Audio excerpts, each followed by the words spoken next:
Buenas tardes, ingenieros. Somos el grupo número 1. Estamos conformados por Carlos Topanta, Yender Villegas y mi persona, Juliana Maguaño. Nosotros le vamos a hablar sobre los instrumentos de medida.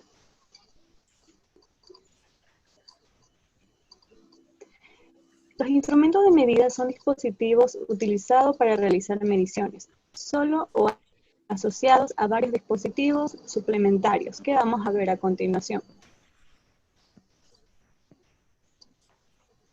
Sensor. Es un dispositivo capaz de detectar diferentes tipos de materiales con el objetivo de enviar una señal y permitir que continúe un proceso, o bien detectar un cambio. Como podemos ver, tenemos la clasificación de los sensores según la magnitud. Tenemos sensores de temperatura, sensores de desplazamiento e inclinación, sensores de aceleración, sensores de presión, flexión y capacitivos, sensores acústicos y sensores de luz. Como podemos observar aquí en la imagen, tenemos que la función de estos sensores es medir o detectar la posición de luz o el movimiento en un determinado objeto en el espacio. Como podemos observar, aquí tenemos lo que es un sensor de luz, un sensor de movimiento, un sensor de distancia y un sensor de desplazamiento.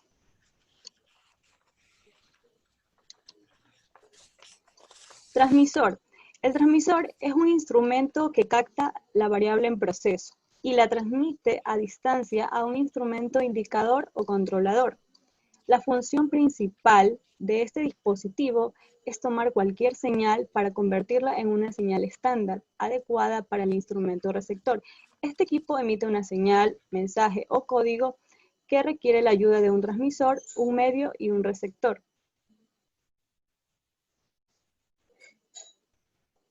Señal digital. La señal digital es discontinua y solo puede tomar dos valores o dos estados, que van entre 0 y 1, que pueden ser impulsos eléctricos de baja y alta tensión. Como podemos ver en la imagen, es aquella en la que se mantiene la intensidad durante un determinado intervalo, tras el cual la señal cambia a otro valor constante.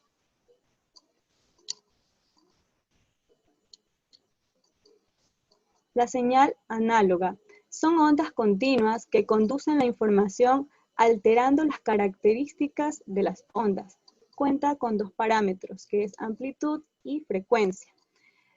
Como podemos observar aquí, es aquella en la que la señal de intensidad varía suavemente en función del tiempo y no representa saltos. Se transmite sin importar su contenido, puede provenir de datos tanto digitales como analógicos, pueden usar amplificaciones para mejorar la señal y también amplifica lo que es el ruido.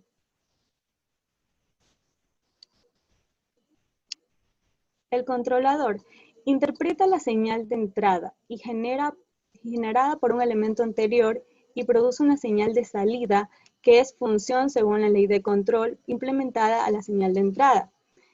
Podemos notar este sistema en el cual consta de un sensor que emite una señal al controlador. En este caso es un set point.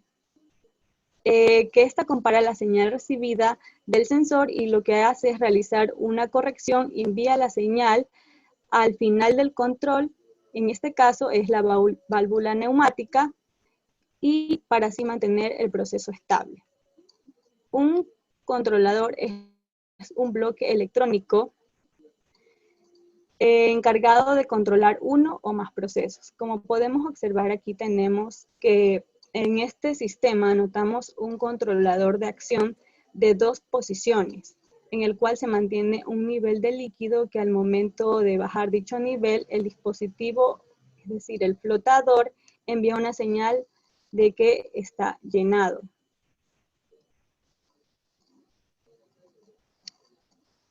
Actuador o elemento final. Este transforma algún tipo de energía eléctrica, hidráulica, entre otras, las transforma en energía mecánica o térmica. Genéricamente se conoce con el nombre de actuadores o elementos finales, que permiten modificar y hacer un control en lo que son las instalaciones automatizadas. Tenemos que entre los accionamientos más habituales se encuentran los que son destinados a producir movimiento, que son destinados al trasiego de los fluidos y a los que son de tipo térmico. Tenemos que los de movimiento, tenemos que son los motores y los cilindros. En los de trasiego de fluidos tenemos lo que son las bombas, y los de tipo térmico son los hornos e intercambiadores. Los actuadores, actualmente los más utilizados son los de tipo eléctrico, hidráulico y neumático.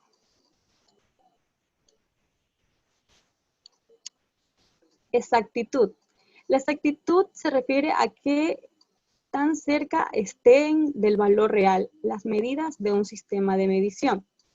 Como podemos observar aquí en este manómetro, tenemos que el rango de medida de 0 a 200 PSI, este dato nos da el fabricante, al igual que la exactitud, que está entre más o menos 0.5%. Pero supongamos que en algún momento durante el trabajo de campo se llegara a marcar 150 PSI, podríamos nosotros calcular lo que es el valor real.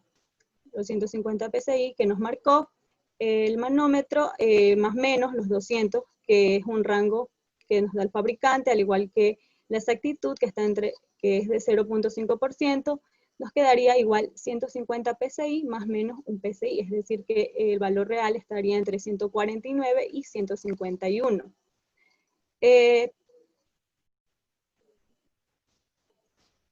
La exactitud numéricamente menor se puede decir que es más exacta, es decir que si tenemos un manómetro con exactitud del 1% sobre fondo de escalas, este es más exacto que uno de 0.5%.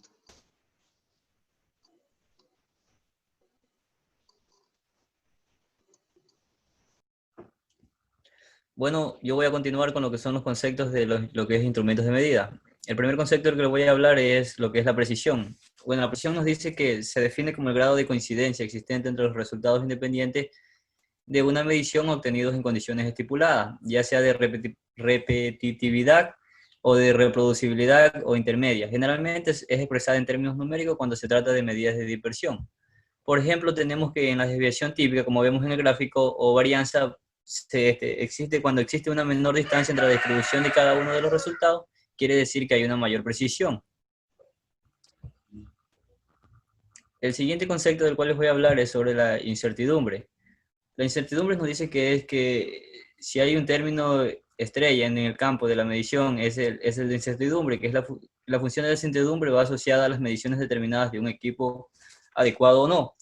Considerando que estamos interesados en la incertidumbre que se asocia a los resultados de medición, nos centramos en la definición de incertidumbre de medida y vemos que es un parámetro no negativo que caracteriza la dispersión de los valores atribuidos a un mesurando.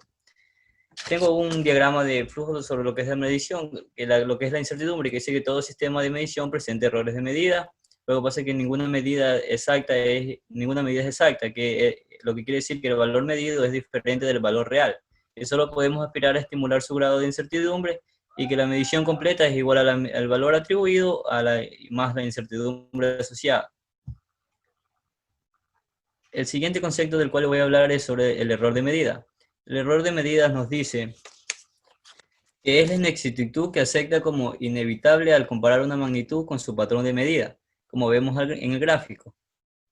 El error de medición depende de la escala de la medida empleada y tiene un límite. Los errores de medición se clasifican en distintas clases, como son accidentales, aleatorios, entre otros. Bueno, yo le voy a hablar sobre lo que es el error de exactitud, que dice que es la desviación existente entre la medida de los valores observados y el valor real. Es un error sistemático que puede ser positivo o negativo, equivaliendo al valor que hay que corregir para calibrar el equipo, o sea, ajustarlo a su valor verdadero.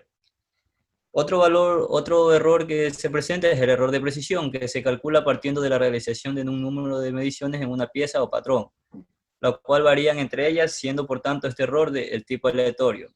Esta dispersión es inherente a todos los equipos de medida debido a las holguras de sus mecanismos, variaciones en la fuente, la alimentación de un circuito eléctrico, etc. Se suele dar que en función de la desviación típica, por lo cual se necesita efectuar un mínimo de mediciones para que tenga un nivel de confianza aceptable. Ya, eso es sobre lo que es error de medidas. Otro error que se presenta es otro concepto del cual les voy a hablar es sobre la sensibilidad. Nos dice que la sensibilidad es el valor más pequeño de la magnitud en cuestión que puede ser medido en un instrumento de medida. Pongo, por ejemplo, aquí puse una regla. Digamos que tenemos dos reglas, una regla que solo mide en centímetros y otra regla que mide hasta milímetros. La regla que mide hasta milímetros tiene la sensibilidad más alta porque el valor que nos da va a ser un valor más exacto. También nos dice que la sensibilidad es la capacidad que tiene un instrumento de medida para apreciar cambios en la magnitud que se mide, de tal forma que los que son más sensibles son capaces de detectar cambios más pequeños. Era lo que le estaba hablando. Otro concepto del cual les voy a hablar es de lo que es la repetitividad, que nos dice que la repetitividad es la variación causada por el dispositivo de medición en la variación que se observa cuando el mismo operador mide la misma parte muchas veces, usando el mismo sistema de mediciones bajo las mismas condiciones, lo cual es importante.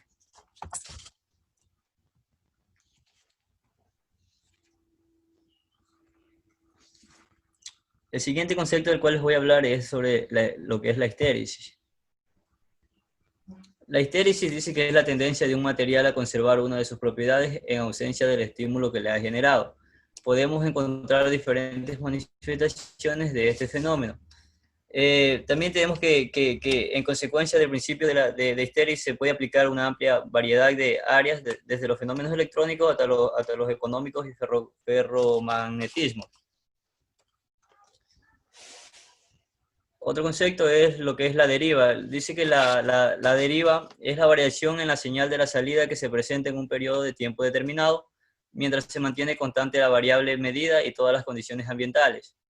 Todo esto significa que apenas que los instrumentos de medición puedan sufrir una variación en sus propiedades metrológicas a lo largo del tiempo, y esta variación llamada esta es la variación llamada deriva instrumental.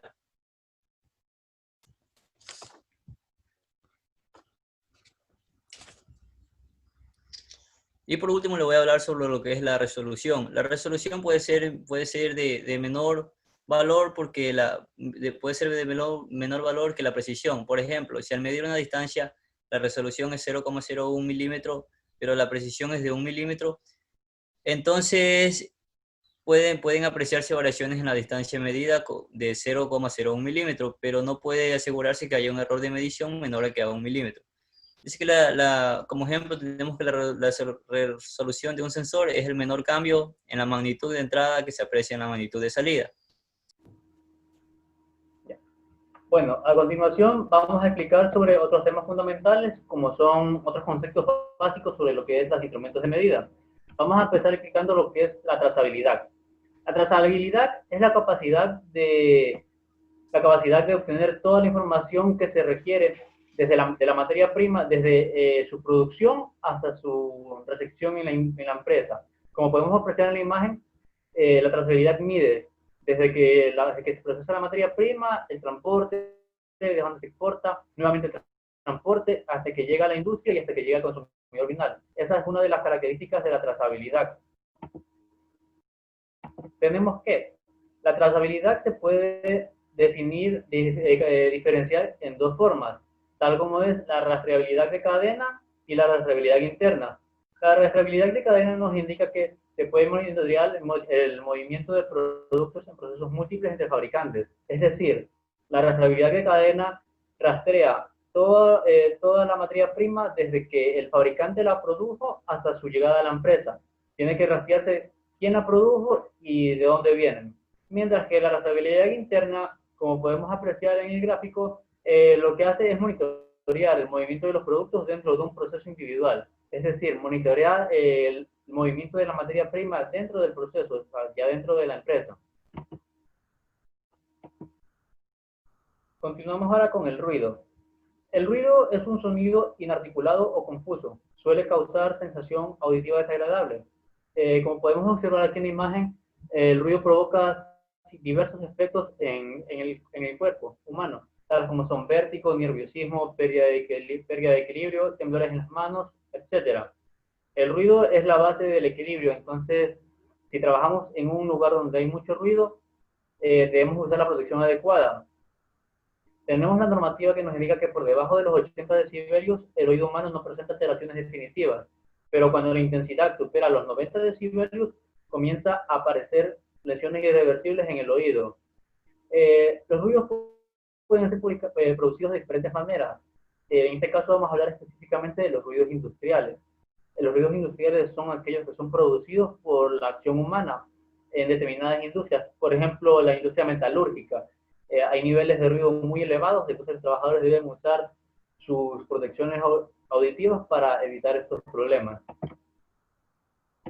Continuamos con lo que es la lineabilidad.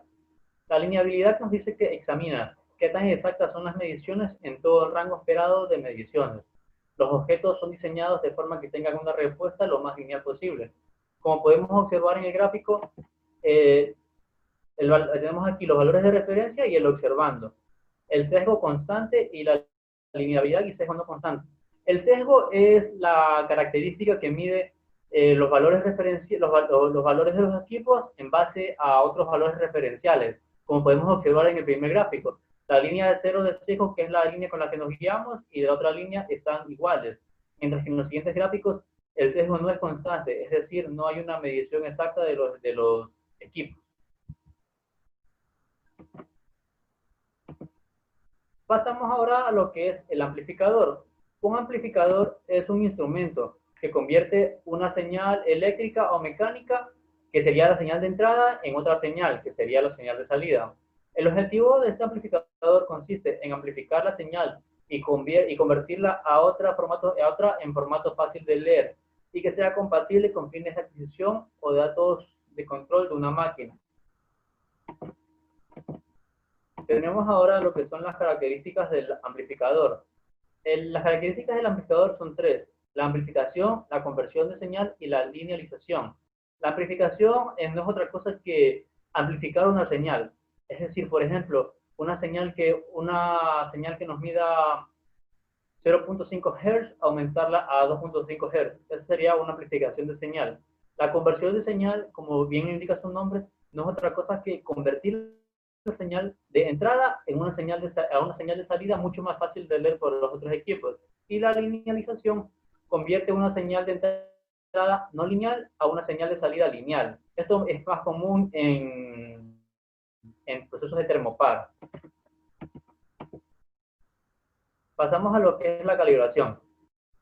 Un concepto muy importante en lo que es la ingeniería de procesos es la calibración, ya que la calibración, como bien nos dice aquí, es un proceso de comparar los valores obtenidos por un instrumento de medición con la medida correspondiente de un patrón de referencia estándar. La calibración es de vital importancia en la industria, ya que aunque los equipos no presenten fallas, es recomendable hacer calibraciones mensuales o manuales dependiendo del equipo. Esto para evitar daños considerables a futuro. Como podemos observar en la imagen, podemos ver a una persona que está calibrando un termómetro. Vamos a hablarles un poco más sobre lo que es el proceso de calibración. Como pueden ver, el proceso de calibración inicia en las siguientes fases. Iniciamos con el proceso de calibración, el equipo. Luego, por el otro lado, tenemos lo que es la referencia.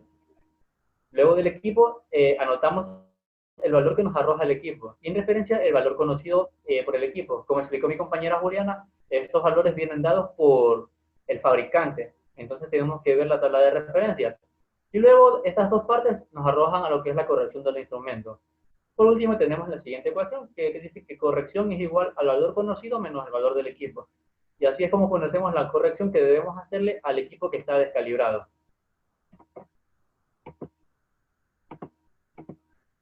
Proseguimos ahora con los sistemas de control. Los sistemas de control constituyen una parte muy importante en los procesos industriales, ya que estos son usados para manejar procesos de manera más rápida y controlar procesos tales como son la presión, controles de flujo, viscosidad, densidad.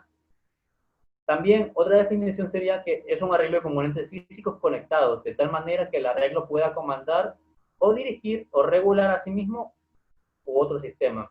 Como podemos observar el siguiente esquema, tenemos que el sistema de control es toda la parte de aquí. Ingresa en el sistema entradas que son valores de referencia y sale un valor real. En el sistema también tenemos que tener en consideración las posibles perturbaciones. Y las perturbaciones no son otra cosa que las alteraciones de una variable que se encuentra controlada dentro del sistema.